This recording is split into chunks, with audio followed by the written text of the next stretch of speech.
Hello and welcome to the Apex Engineered S30 quick steering knuckle installation video. Sit back, enjoy, and take some notes. Let's get started.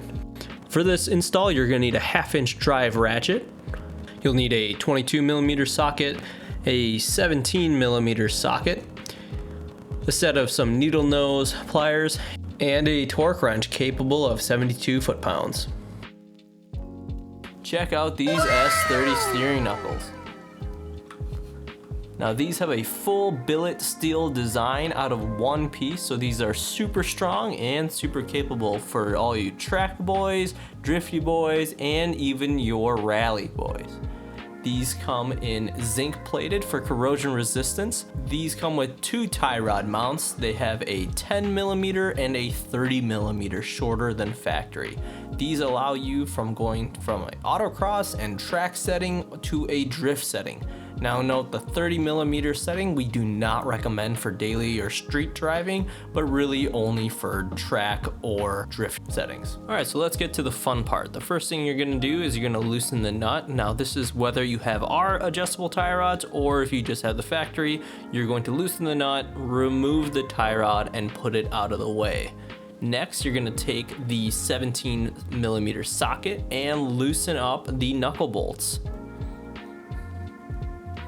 Now slip those guys out of there and remove the knuckle from the strut. This might take a couple taps with a hammer, but you should be able to do that in a few swings.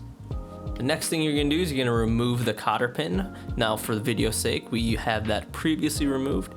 You're gonna take your socket and remove the knuckle from the ball joint itself. Now once the knuckle's out of the way, put your Apex engineered one. Now note this curvature, that curvatures should always be on the inside of the chassis. So there's going to be a curved one for the right and the curved one for the left side of the chassis. You're going to stick that onto your ball joint, whip your ball joint nut on the knuckle. Next, you're going to install your tie rod. Install a tie rod stud onto the 10mm setting. It's probably going to be what you're going to want to start with anyway. Now whip your nut on there. Next, you're going to tighten up the ball joint nut.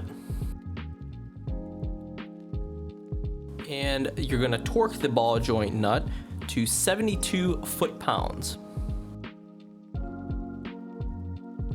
Next, you're going to install the strut onto the steering knuckle. Now this can be a little more difficult as you see me struggling here, but it's possible with perseverance. Then you're gonna take your steering knuckle bolts and tighten them into the strut. Once they're all tightened up, you're going to grab your torque wrench and torque those to 55 foot-pounds. Next, you're going to tighten up your tie rod and torque that depending on if you have the factory ones or 50mm if you have our one. One thing to note on our S30 steering knuckles, it is a bolt-on installation whether you're running the factory strut or an aftermarket. The other thing to note is we do make them 10mm and 30mm shorter than the factory.